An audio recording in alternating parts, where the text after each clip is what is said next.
ഇപ്പോൾ റവന്യൂ മന്ത്രി കെ രാജൻ നമുക്കൊപ്പം ചേരുകയാണ്. ഗുഡ് ഈവനിംഗ് വിത്ത് സുജയ പാർവതിയിൽ. Good evening minister. നഞ്ചിയമ്മയുടെ പ്രശ്നത്തെക്കുറിച്ച് അങ്ങ് അറിഞ്ഞു കാണുമല്ലോ അല്ലേ?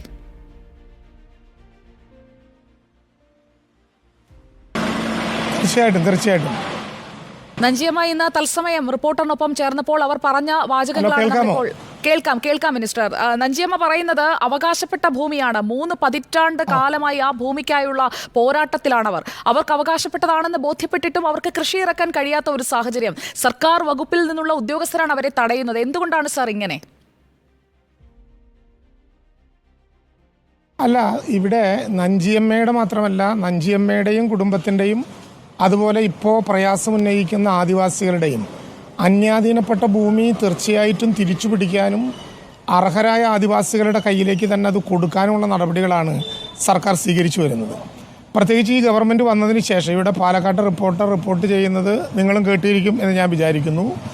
20/2/2020 1999 പട്ടികവർഗ ആക്ട് അനുസരിച്ചുകൊണ്ട് സബ് കളക്ടർ ഇട്ട ഒരു ഉത്തരവ് തെറ്റാണെന്ന് കാണിച്ചുകൊണ്ടൊരു പരാതി മുമ്പിൽ വന്നപ്പോൾ ഈ ഗവൺമെൻറ്റിൻ്റെ കാലത്ത് 20/5/2023 പാലക്കാട് ജില്ലാ കളക്ടർ തന്നെ അത് പരിശോധിക്കുകയും 1975 നിയമത്തിൽ കാർഷികേതര ഭൂമി കൈമാറാൻ പാടില്ല, പട്ടികവർഗക്കാരുടെ കയ്യിൽ നിന്ന് വില കൊടുത്താണെങ്കിലും മേടിച്ചാണെങ്കിലും കാർഷികേതര ഭൂമി കൈമാറാൻ പാടില്ല എന്ന് വ്യവസ്ഥയുണ്ട്. എന്നാൽ 1999 1960-നും 86-നും ഇടയിൽ കൈമാറി കിട്ടിയ ഭൂമിയാണെങ്കിൽ അത് കാർഷിക ഭൂമിയാണെങ്കിൽ അതിന് സ്ഥിരീകരണം കൊടുക്കാമെന്നുണ്ട്. 99 ആക്ട് വെച്ചാണ് സബ് കളക്ടർ ആ ഉത്തരവിട്ടത് എന്ന് കണ്ട സാഹചര്യത്തിൽ 75 ആക്ടാണ് ഇതിന് ബാധകമാവുക എന്ന് പരിശോധിച്ച് ഇത് കാർഷികേതര ഭൂമിയായി കണക്കാക്കാൻ കഴിയുമോ എന്നുള്ളത് നോക്കി സബ് കളക്ടറുടെ ഉത്തരവ് ക്യാൻസൽ ചെയ്ത് 20/5/2023 ജില്ലാ കളക്ടർ തന്നെ ഈ നടപടി പുനഃപരിശോധിക്കണമെന്നാവശ്യപ്പെട്ടുകൊണ്ടൊരു ഉത്തരവ് ഇറക്കുകയുണ്ടായി. ആ ഉത്തരവാണ് റവന്യൂ വകുപ്പിൻ്റെ അഭിപ്രായം. ആ ഉത്തരവുമായി പുനഃപരിശോധനാ നടപടികൾ മുന്നോട്ട് പോകുമ്പോഴാണ് KV മാത്യുവും ജോസഫ് കുര്യനും എന്നു പേരുള്ള 2 പേര് കേരളത്തിലെ ഹൈക്കോടതിയിൽ പൊതുതാൽപര്യ ഹർജി ഫയൽ ചെയ്യുന്ന സ്ഥിതിയുണ്ടായത്. WPC 19-168/2023 എന്ന കേസിൽ ഹൈക്കോടതി നേരിട്ട് 20/5/2023 ജില്ലാ കളക്ടർ നേരത്തെ സബ് കളക്ടർ എടുത്ത തീരുമാനം റദ്ദ് ചെയ്യാനും ഈ നടപടിക്രമങ്ങളാകെ പുനഃപരിശോധിക്കാനും എടുത്ത തീരുമാനത്തെ റദ്ദ് ചെയ്തുകൊണ്ട് അതിന് സ്റ്റേ കൊടുത്തുകൊണ്ട് കോടതി ഇക്കാര്യത്തിൽ ഏതെങ്കിലും അഭിപ്രായം പറയുന്നത് വരെ കാത്തു നിൽക്കാൻ ആവശ്യപ്പെട്ടുകൊണ്ടുള്ള നടപടി എടുക്കുകയുണ്ടായത്. ഈ സംഭവം നമ്മുടെ മുമ്പിൽ വന്നതിന് ശേഷം WPCയിൽ ഹൈക്കോടതി കൊടുത്ത സ്റ്റേ ഉത്തരവ് പുനഃപരിശോധിക്കാനും കോടതിയെ സമീപിച്ചുകൊണ്ട് സ്റ്റേ പിൻവലിക്കാനും ആവശ്യമായിട്ടുള്ള നടപടികൾ എടുക്കാൻ അഡ്വക്കേറ്റ് ജനറലിനെ ചുമതലപ്പെടുത്തുകയും അതനുസരിച്ചിട്ടുള്ള നടപടികൾ മുന്നോട്ട് പോകാൻ ആവശ്യമായിട്ടുള്ള ശ്രമങ്ങൾ നടത്തുകയും ചെയ്തു. നേരത്തെ ഇവിടെ പറഞ്ഞതുപോലെ ആ അട്ടപ്പാടി മേഖലയിൽ ആദിവാസികളുടെ ഭൂമി തട്ടിയെടുക്കുന്നു എന്നൊരു പ്രശ്നം ഈ ഗവൺമെൻറ്റിൻ്റെ മുമ്പിൽ വന്നപ്പോഴാണ് അട്ടപ്പാടി മേഖലയിലുള്ള ഭൂമിയുടെ യഥാർത്ഥ അവകാശികളെ കണ്ടെത്തുന്നതിനുള്ള 2 നടപടികൾ ഗവൺമെൻറ് ആരംഭിച്ചത്. അട്ടപ്പാടി താലൂക്കിൽ ഈ പ്രശ്നം ഉന്നയിക്കപ്പെട്ട കോട്ടത്തറ വില്ലേജിൽ ഇപ്പോൾ ആ ഡിജിറ്റൽ റീസർവേ നടപടികൾ ഏതാണ്ട് പൂർത്തീകരിക്കുകയാണ്. അതോടൊപ്പം തന്നെ ഈ പദ്ധതികളുടെ ഈ പ്രശ്നങ്ങൾ ഉയർന്നു വന്നുകൊണ്ടിരിക്കുന്ന ആദിവാസികളുടെ ഭൂമി മാഫിയകൾ കയ്യേറി എന്ന് പറയപ്പെടുന്ന അഗളി ഷോളയൂർ വില്ലേജുകളിലും ഡിജിറ്റൽ റീസർവേ പ്രഖ്യാപിച്ചു. അതിൻ്റെ ഭാഗമായിട്ടുള്ള ഫോം 50 കളക്ട് ചെയ്യുന്ന നടപടികൾ ആരംഭിച്ചു. അങ്ങനെ പറഞ്ഞാൽ അട്ടപ്പാടി താലൂക്കിൽ ഈ പ്രശ്നം ഉയർന്നു വന്ന കോട്ടത്തറ, അഗളി, ഷോളയൂർ 3 വില്ലേജുകളിലും സമഗ്രമായ ഡിജിറ്റൽ റീസർവേ നടത്തിക്കൊണ്ട് ആധാരങ്ങളും BTRും സെറ്റിൽമെൻറ്റും എല്ലാം പരിശോധിച്ച് യഥാർത്ഥ അവകാശികൾ ആര് എന്ന് കണ്ടെത്താനുള്ള നടപടികളുമായി മുന്നോട്ട് പോയി. ഒരു ആദിവാസിക്കും അവരുടെ അർഹതപ്പെട്ട ഭൂമി ആര് തട്ടിയെടുത്താലും അത് തിരിച്ചു കൊടുക്കണം, അതിന് ഏത് നടപടി വരെയും എടുക്കണം എന്ന് തന്നെയാണ് സർക്കാർ തീരുമാനിച്ചിട്ടുള്ളത്. അട്ടപ്പാടിയിലുണ്ടായ മറ്റൊരു പ്രധാനപ്പെട്ട പ്രശ്നം താൽക്കാലിക തണ്ടപ്പേര് പിടിച്ചു കൊടുക്കുക എന്നൊരു നടപടിക്രമമാണ് അവിടെ ഉണ്ടായിരുന്നത്. ആ നടപടി ഗവൺമെന്റ് അവസാനിപ്പിച്ചു. തണ്ടപ്പേരിന്റെ നഞ്ചിയമ്മയുടെ വിഷയത്തിൽ ഒരു കാര്യത്തിൽ കൂടി ഒരു ക്ലാരിറ്റി വേണ്ടതുകൊണ്ട് ഞാനൊന്ന് ഇടപെടുകയാണ് മിനിസ്റ്റർ. അതായത് സബ്മിഷനായി ഈ പ്രശ്നം നിയമസഭയിൽ വന്നതാണ്. അന്ന് റവന്യൂ വിജിലൻസിന്റെ അന്വേഷണം ഇക്കാര്യത്തിൽ അങ്ങ് പ്രഖ്യാപിച്ചതാണ്. അതിന്റെ തുടർ നടപടി ഇപ്പോൾ എവിടെ എത്തി?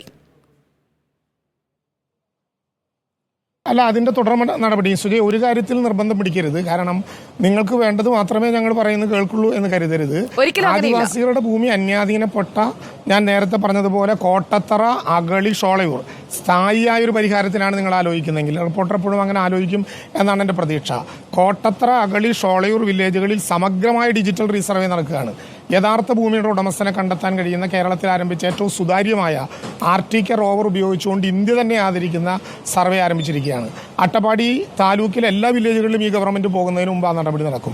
ഇപ്പോൾ നമ്മുടെ മുമ്പിലുള്ള പ്രശ്നം നഞ്ചിയമ്മയുടെ ഈ പ്രസ്തുത കേസുമായി ബന്ധപ്പെട്ട വിഷയത്തിൽ നേരത്തെ ഞാൻ പറഞ്ഞതുപോലെ WPC 19-168/2023 എന്ന കേസിൽ കളക്ടർ ഇത് നഞ്ചിയമ്മയുടെ ഭൂമി അപഹരിച്ചതിന് എതിരായി അവർക്ക് അംഗീകാരം കൊടുത്ത നടപടി പിൻവലിക്കാനും ആ നടപടികൾ പുനഃപരിശോധിക്കാനും ഇട്ടിട്ടുള്ള ഓർഡർ കോടതി തൽക്കാലം സ്റ്റേ ചെയ്തിരിക്കുകയാണ്.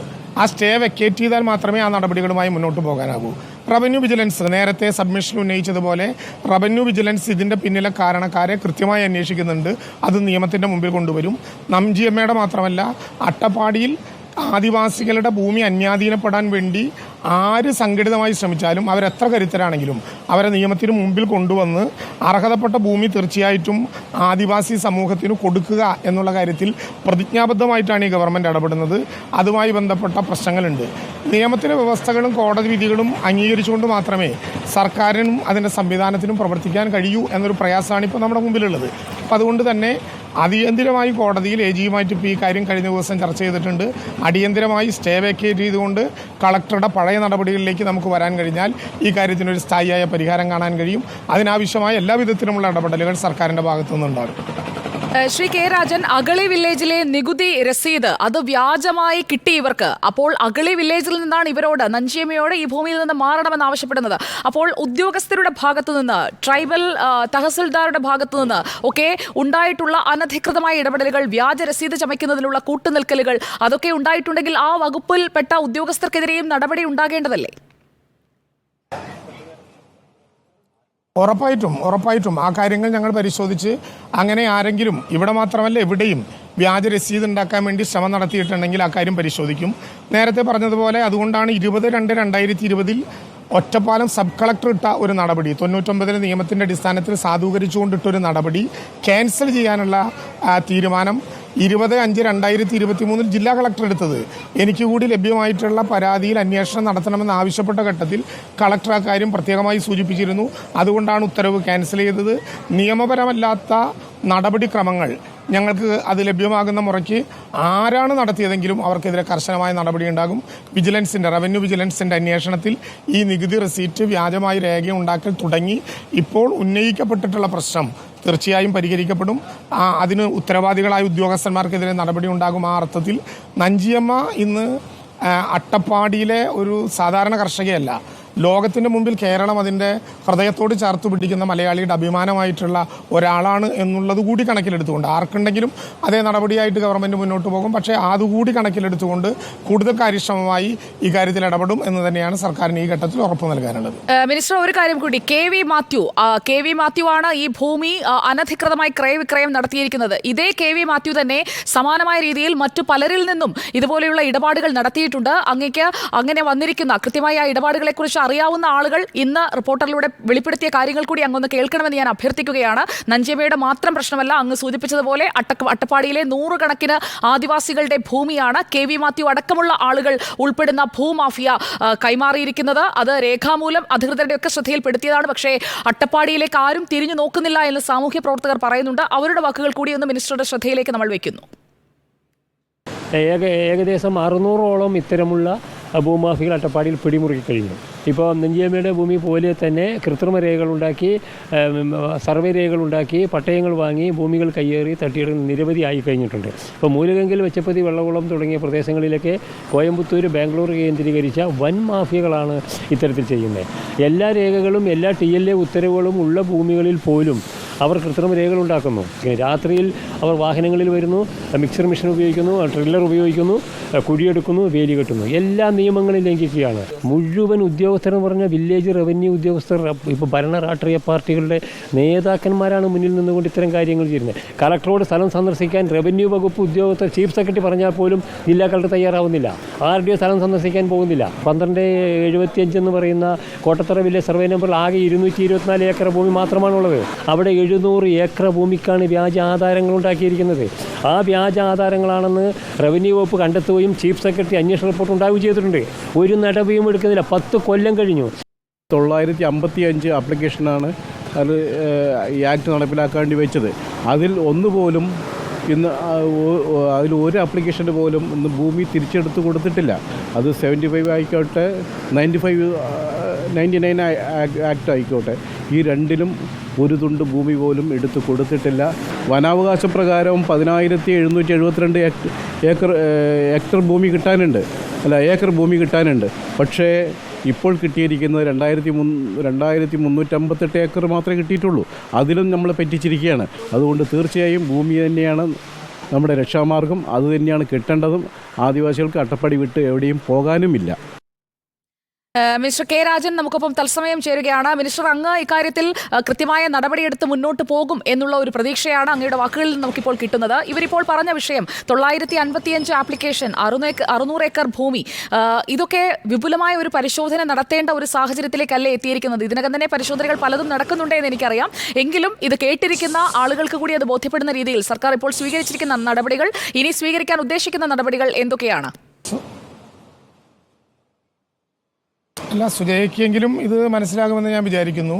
കേരളത്തിൻ്റെ ചരിത്രത്തിൽ മാത്രമല്ല, ഇന്ത്യയുടെ ചരിത്രത്തിൽ ആദ്യമായി സെൻട്രൽ സർവേ ഓഫ് ഇന്ത്യ പോലും അംഗീകരിച്ച ഏറ്റവും ആക്യുറേറ്റായിട്ടുള്ള ഡിജിറ്റൽ റീസർവേ കേരളത്തിൽ ആരംഭിച്ചിരിക്കുകയാണ്. ആ റീസർവേ നടപടികൾ ഇപ്പോൾ 200 വില്ലേജിൽ പൂർത്തിയായി. അങ്ങനെ പൂർത്തിയായ വില്ലേജുകളിൽ 0.2% മാത്രമാണ് പരാതിയുള്ളത്. ആ ഡിജിറ്റൽ റീസർവേക്ക് ഉപയോഗപ്പെടുത്തി 3 യൂണിറ്റുകൾ കോട്ടത്തറ, അഗളി, ഷോളയൂർ വില്ലേജുകളിൽ ഇപ്പോൾ റീസർവേ നടപടികൾ ആരംഭിച്ചു. കോട്ടത്തറയിൽ റീസർവേ പുരോഗമിക്കുന്നു. അതോടൊപ്പം തന്നെ ഞാൻ നേരത്തെ പറഞ്ഞ അഗളി, ഷോളയൂർ വില്ലേജുകളിൽ ഫോം നമ്പർ 50 വാങ്ങി അതിനുള്ള നടപടിക്രമങ്ങൾക്ക് തുടക്കം കുറിച്ചിരിക്കുന്നു.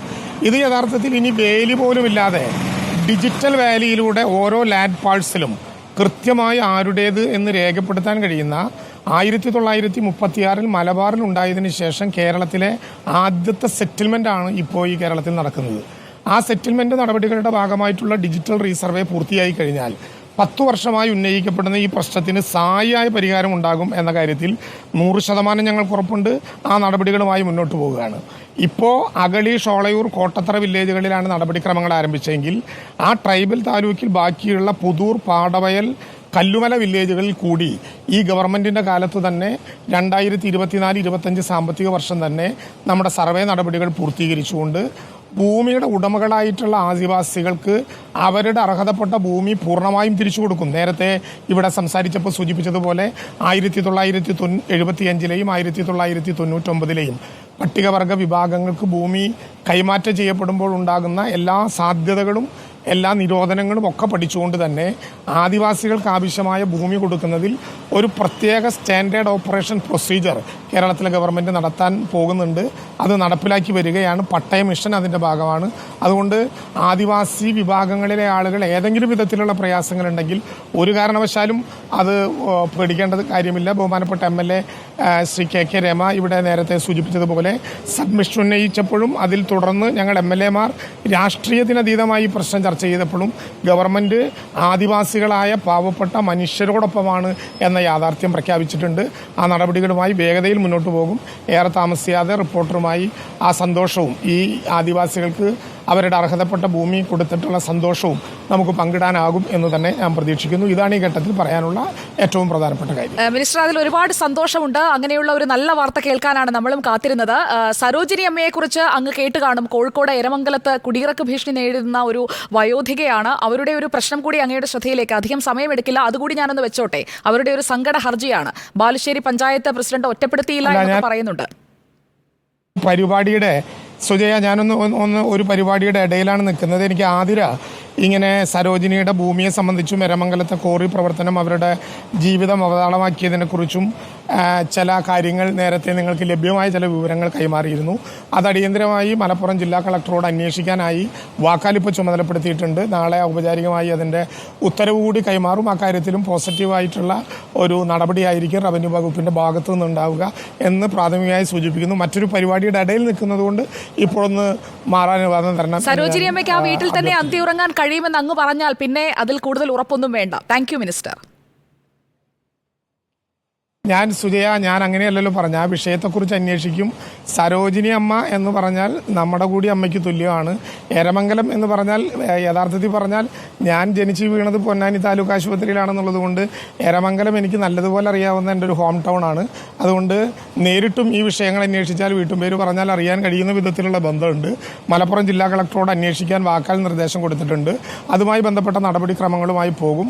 അവരുടെ അർഹതയ്ക്കനുസരിച്ചിട്ടുള്ള സാഹചര്യവും സാധ്യതയും അവർക്കുണ്ടാക്കി കൊടുക്കും. ഈ വാർത്ത ശ്രദ്ധയിൽപ്പെടുത്തിയതിന്റെ റിപ്പോർട്ടിനോട് നന്ദി രേഖപ്പെടുത്തുന്നു. Thank you. റവന്യൂ മന്ത്രി കെ രാജനാണ് നമുക്കൊപ്പം തത്സമയം ചേർന്നത്. Good evening.